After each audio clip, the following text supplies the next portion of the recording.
At Christmas, my niece pointed at my son and said, "Grandma says you're the maid's kid." Everyone laughed. I took my boy's hand and left without a word.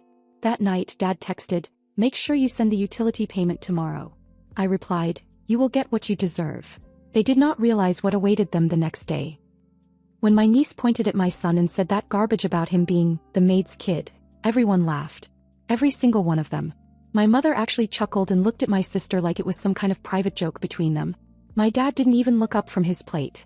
I just stood there for a second trying to figure out if I'd really heard it right. But then Natalie kept talking. "Grandma says he probably isn't even your real son. She says you brought him home to get attention after your husband died." Eli heard all of it. His face didn't change much, but he squeezed my hand and that was enough. I didn't say a word. I didn't ask them what the hell they were thinking, or how they could let a 9-year-old say something so disgusting and cruel. I didn't even grab the stack of cheap presents I'd brought for them. I just turned around, took my son's hand and walked out of my parents' house for what would be the last time. No one followed us. No one called my name. They just went back to opening gifts like we'd never been there. It was snowing, the roads were getting worse by the hour and I was shaking. Eli asked if he did something wrong. I told him no, not even close. I told him we were going to see someone who actually loved us. My grandma lives in Ashbury, about 2 hours away. She's 81 and has more fight in her than the rest of my family combined. After my grandpa died, she married a retired mechanic named Frank, who wears cowboy boots year-round and makes inappropriate jokes at the worst moments. They're both a little wild and Eli adores them. When we showed up unannounced, Frank opened the door in flannel pajamas with a beer in one hand and a half-eaten gingerbread man in the other. He squinted at me, then shouted over his shoulder that we had a situation. Grandma came running barefoot on cold tile. She saw my face and told Frank to take Eli to the kitchen for cocoa. She didn't say anything for a while. Just let me cry in the hallway like I was a kid again. When I finally told her everything, about the dinner, the laughter, what Natalie had said and how my parents just sat there like it was normal, she nodded slowly then walked off to her bedroom. I thought she was just going to get a tissue or maybe some old photos to cheer me up. Instead, she came back with a thick white envelope and dropped it on the coffee table. "That's yours. Open it." Inside was a deed to a 2-bedroom condo in my neighborhood, not even 10 minutes from Eli's school. Paid off. No mortgage, no strings, just a key taped to the back page and a little sticky note that said, "You've earned this 100 times over." I couldn't even speak. I just stared at her. She sat down next to me, pulled out her phone and said she had one more thing to take care of. Then she called my mom. "Put it on speaker. You're cut off, Jean. You, Mark, Rachel, all of you. You won't get another dime from me. I know what you said to Stacy. I know what you let Natalie say. And I know exactly how much money you've squeezed out of her since Aaron died. That ends today. Find someone else to pay your bills." My mom didn't even argue. She just hung up. Later that night, while I was tucking Eli into the guest room, my dad texted me like nothing had happened. "Make sure you send the utility payment tomorrow. They're threatening to shut it off." I replied with one sentence, "You will get what you deserve." They didn't know it yet, but this wasn't just about a text or a holiday dinner. It was about years. Years of being used. Years of being the invisible one. Years of being the family scapegoat and the emergency wallet, while they took cruises, posted fake happy photos, and let my child grow up thinking he wasn't good enough. That night, for the first time in a long time, I slept without a knot in my chest. They had no idea what was coming the next day. By 9 a.m. the next morning, they were already scrambling. The first text came from Rachel. "No, good morning. No, I'm sorry. Just one line. Did you say something to Grandma? The bank just declined my card." I didn't answer. I just sat there in the little breakfast nook of Grandma's house, sipping coffee while Eli built a Lego city on the carpet behind me. The fireplace was going and for once it felt like Christmas. Peaceful, quiet, warm. By noon my mom was in full panic mode. Her voicemails started piling up. "Call me back, Stacy. This is serious. Your father just got a call from the mortgage company." Then another. "Your sister's in tears. Natalie's private school tuition is due this week. What did you do?" That one made me laugh. What I did. These were the same people who sat and watched their granddaughter mock my child like he was a dog begging for scraps. Who let her say he wasn't family. Who said nothing when I walked out. Now they wanted answers. Help. Sympathy. They had no idea Grandma moved fast. That morning she pulled the last strings, closed the trust fund she'd set up for emergencies, which they drained to take a healing trip to Turks and Caicos after Rachel's divorce. She shut down every automatic transfer and removed her name from any account that wasn't mine. She even sent a letter to Natalie's school, stating she was no longer sponsoring her tuition and would not be responsible for any future payments. Rachel called me 23 times that day. 23. Eventually she gave up and tried texting. You can't do this to us. This isn't who you are. And then 5 minutes later. You're just bitter because your life didn't turn out like you wanted. That one stung a little. Because the truth is, no, my life didn't turn out the way I wanted. I didn't want to be a widow at 31, raising a child alone in a one-bedroom rental while my family treated me like a failure and my son like an afterthought. But I never asked them for anything. Never. And yet I was the one keeping their lights on. I was the one covering their overdraft fees so they wouldn't lose the country club membership they didn't even need. I was the one they leaned on and spat on. The final straw came that evening. My dad texted me a photo of a stack of bills, phone, water, gas, with a message that said, "Your mother is crying. Hope that makes you happy." I stared at that message for a long time. Then I wrote back, "You've had 9 years to treat us like family. You chose not to. Now live like we never existed." Blocked him. That night Grandma made a steak dinner. Frank opened a bottle of wine and told a story about crashing a parade float in 1974. Eli fell asleep with a blanket wrapped around him and a dog on his feet. I sat on the couch and realized I hadn't felt this steady in years. No one was coming to save me. But someone finally stood beside me. The next day I drove to the apartment she gave me. I unlocked the door, turned on the heat and sat on the empty floor while sunlight poured through the windows. It wasn't huge. It wasn't fancy. But it was ours. Meanwhile my phone sat silent. Except for one final email from Rachel's husband, who I hadn't heard from since their second honeymoon last spring. "Hey Stacy, heard about the apartment. Must be nice. We're thinking about downsizing too. Let's catch up sometime." I closed the email. Then I laughed until I cried. They weren't worried about making things right. They were worried they wouldn't get another handout. They weren't family.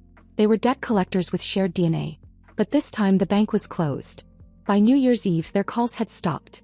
They moved on from begging to blaming. The narrative flipped like a switch.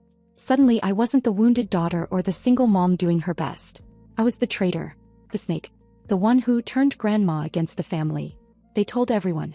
Rachel posted something passive-aggressive on Facebook. A long, fake-sounding story about betrayal and how some people use a child to climb a ladder, but that ladder won't always hold. I didn't even respond. I didn't have to, because Grandma commented right under it. "If the ladder broke, it's because you kept sawing at the bottom, dear." A few hours later Rachel deleted the whole post. But that didn't stop them. My mom called my work. Told them I had been mentally unstable during the holidays and might need some time off. She left a message with HR pretending to be concerned, saying I'd been erratic, and probably shouldn't be around clients right now. I only found out because a woman in HR I'd worked with for years called me privately and said, "Whatever's going on with your mom, it's not our business, but you should know what she's doing." My hands were shaking when I hung up. Then my dad got clever. He tried to reopen one of the utility accounts I'd been paying for, using my name. Had the nerve to try and switch the billing address to his house. The electric company flagged it immediately because the account was already marked suspicious after I reported years of unauthorized charges months earlier. Back then I had just let it slide. This time I filed the fraud report. Rachel tried the most desperate move of all. She showed up at Eli's school. Told the front desk she was there to pick him up.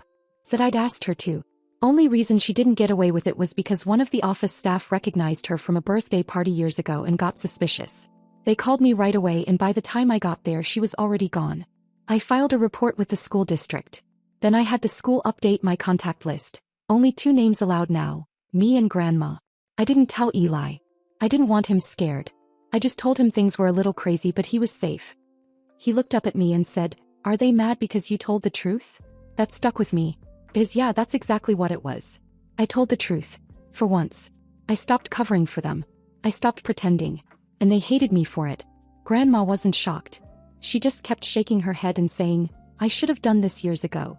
I spoiled them rotten and now they don't know how to live like real people." She didn't slow down either. She sold off an investment account that had been set aside for future family needs, and moved half of it directly into an account in my name. No more pretending she might change her mind later. No more room for manipulation. She called it a survival fund, not for rent or bills. For anything I wanted. Meanwhile my parents were spiraling. The mortgage was past due. Rachel had to withdraw Natalie from private school. And according to a message I got from one of Rachel's old friends, someone who clearly wasn't loyal, they were telling people I'd stolen Grandma from them. Like she was a prize to be won, not a woman with her own brain. By the first week of January they were out of options.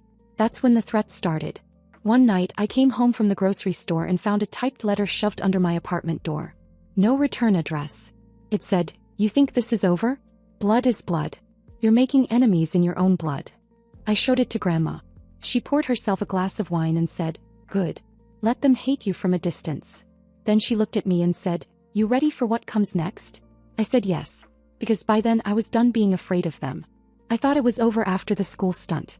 I thought maybe the silence meant they'd finally backed off. But that morning, a white sedan parked across the street from the apartment and stayed there for 3 hours. Didn't move. The guy inside never got out, just sat there pretending to scroll through his phone. I noticed him right away. He wasn't from the building. He didn't belong. And I've spent enough years living in sketchy neighborhoods to trust my gut. I called Grandma. She didn't even ask questions. She called someone else. By the time I looked out the window again, Frank was standing next to the sedan with one hand on the roof, casually talking. He wasn't smiling. The guy in the car started the engine and drove off. I never saw him again. When Frank came back upstairs, he just said, "They're watching you now. You ready for what's next?" I was tired of waiting. The next day I took the file box Grandma had given me, the one I hadn't even finished going through, and opened the rest. Inside I found more than I expected. Bank statements, yes. PayPal screenshots, wire transfers, debt notices Grandma had quietly paid off without ever mentioning. But tucked inside an envelope labeled 2009 to 2014 was something else. Documents with my name on them. Apparently, right after my husband died, my parents had claimed me as a dependent on their taxes, 3 years in a row, to get credits and refunds. I had no idea. I was working full-time, raising a child and paying my own way through everything, but somehow they still used me to make a few $1,000s more every spring. I ran a background check on myself. They'd opened a credit card in my name back in 2011. Maxed it out. Never paid it. It was still sitting on my credit report. Nearly $7,000 in debt. That was when something in me shifted. All this time I thought I was the embarrassment. The broke one. The dependent. The one they tolerated during the holidays. But they weren't just cruel. They were leeches. They fed off me. Quietly. Carefully. And legally until they got sloppy. I filed a police report. Then I hired a lawyer. Just a small one. Someone Grandma knew from her church. A quiet woman with a soft voice and a brutal sense of justice. We started small. Letters. Formal notices. Identity theft claims. IRS alerts. The kind of paperwork that doesn't make noise at first, but crushes everything in its path once it gets moving. Then something I didn't expect happened. Rachel's husband called me. I almost didn't answer, but curiosity got the better of me. He didn't threaten me. He didn't scream. He begged. He said things were falling apart. That Rachel was acting erratic. That she'd started drinking again. That my parents were accusing her of losing the family's lifeline. That he found out about the forged tuition forms. He said he had nothing to do with it and he believed me now. I asked him why he was really calling. He hesitated. Then he said, "She wants to take Natalie and disappear. She said she'd rather vanish than have to face what she did." I didn't know what to say to that. I don't care about Rachel. But I care about Natalie. As cruel as she's been, she's still a kid. And no child deserves to be dragged into the fallout of a war they didn't start. I told him to get a lawyer. Fast. I told him Grandma had every document, every date, every receipt. And I told him one more thing before I hung up. You should have spoken up earlier. That same day, my landlord from the old place texted me. Just got a call from your mom. She said she needs your old rent receipts for a loan application. I told her you moved and blocked the number. They were still trying. Even as everything fell apart, they couldn't stop grasping. That night, Grandma handed me another key. I thought it was to a storage unit or something small. She smiled and said, "It's time they saw what real family looks like." It was the key to a cabin. In Colorado. Paid off. Quiet, remote. A place for weekends, for getaways, for new memories. He told me it was mine. I hadn't even processed the apartment yet. And now this. But what got me most wasn't the property or the gesture. It was what she said after. "You never asked me for anything. Not once. And they asked me for everything every week. That's the difference." It came in a certified envelope with a shiny seal and fake importance. I knew it was a stunt the second I saw my legal name printed on the label. Inside was a formal demand from my parents' attorney. They were suing me. Not threatening to. Not bluffing. An actual lawsuit. The letter claimed I owed them nearly $50,000. They listed things like childhood living costs, emotional labor, and family investment into future earning potential. They even had the nerve to include a line about contributions during the period of bereavement following husband's death. They were charging me for being a widow. I handed the letter to Grandma. She didn't flinch. Just said, Then it's time we stop playing nice. We called her lawyer. The quiet woman with the steel trap memory who didn't blink when I told her what was happening. She already had a stack of documentation on standby from everything we'd submitted earlier. The forged signatures, the stolen credit, the falsified tuition paperwork. But the lawsuit never got off the ground. Because 3 days later Rachel was arrested. Not questioned. Not warned. Arrested. Apparently, the school had been conducting their own internal audit after my complaint. They'd discovered years of altered forms tied to state-funded scholarships. And when they cross-checked the financial documents with the tax records, everything unraveled. It wasn't just fraud. It was federal fraud. In the school, they had zero interest in covering for her. Her mugshot hit a local crime blog first. I got the link from a high school classmate I hadn't talked to in a decade. An hour later, it was on a community news site. She looked tired, pale, and angry. Nothing like the carefully curated Instagram version of herself. I didn't share the link. I didn't need to. People found it. And then my mom's lawyer called mine and quietly withdrew the lawsuit. No explanation. Just a single sentence. We're choosing not to pursue this matter at this time. Of course they were. The same week my dad tried to play cleanup. I got a text from a number I didn't recognize. Just said, "We all made mistakes. No one deserves to go to jail over family stuff. Please don't push this." I didn't respond. Because I hadn't pushed anything. I hadn't framed them. I hadn't manipulated anyone. I just finally stopped covering for them. And they imploded on their own. But Grandma wasn't done. She held a family meeting at her house. Not for sympathy. For clarity. She invited whoever still spoke to her. A few cousins, one of her brothers, and aunt. My parents didn't show up. Neither did Rachel. No one expected them to. She stood in the center of the room with her wedding ring in one hand and her will in the other. She said, "Every dime I have is going to Stacy and Eli. The rest of you chose where you stood. And if silence was your choice, then silence is what you'll get in return." No one argued. No one even looked surprised. I think by then they all knew the family was split in two, the ones who helped bury the knife and the one they tried to bleed. After that, my parents sent one final message. "If this is how it's going to be, then we're done. Don't come around when she's gone. Don't show up pretending you care." Then they blocked me. Just like that. No warning. No grand finale. Just a clean break. And I let them. Because by then I didn't want revenge anymore. I had peace. They had nothing left to steal. The silence didn't come with fireworks. No final scream, no slammed doors, no apologies soaked in guilt. Just a notification on my phone. This contact is no longer available. Then another. Then another. Walked. From every angle. As if they were cutting me off. As if that was supposed to hurt. I stared at the screen for a long time. And then I realized they actually thought they'd won. But here's the thing. You don't win by deleting someone from your phone. You win by reclaiming your life. Quietly. Completely. And never letting them near it again. The weekend after they blocked me, I took Eli to the cabin. It had snowed the night before and everything looked untouched. Smooth hills of white, icicles on the porch railing, pine trees heavy with silence. The kind of quiet you only get in places where people don't ruin it. We lit a fire, made hot chocolate, and played a board game on the floor with no phone service, no Wi-Fi, and no drama. That night, Eli fell asleep with his head on my lap while I watched the fire fade. For the first time in years, I wasn't waiting for the other shoe to drop. I wasn't bracing for the next insult disguised as concern. I wasn't wondering if I'd done something wrong. They were gone. Not missing. Not lost. Gone by choice.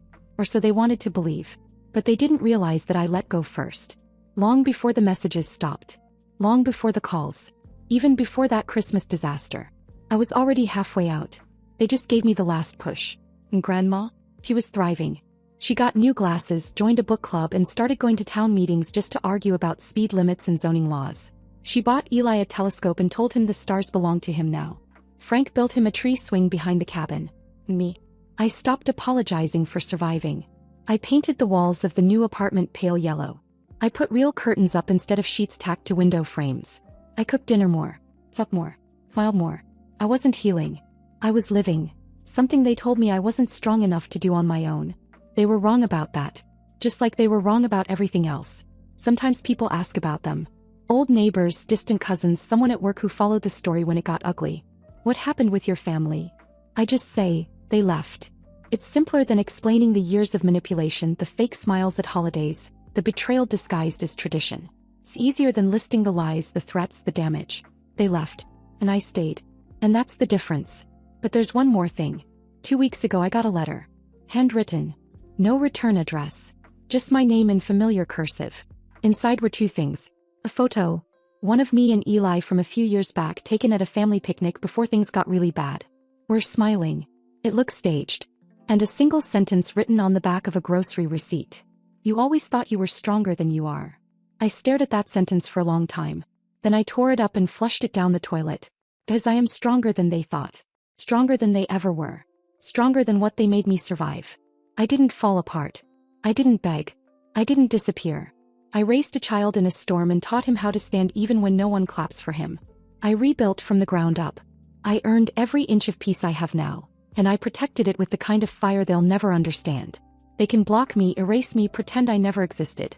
But they'll never forget what it felt like to lose the only one who never needed them. The mini update. It was a Tuesday.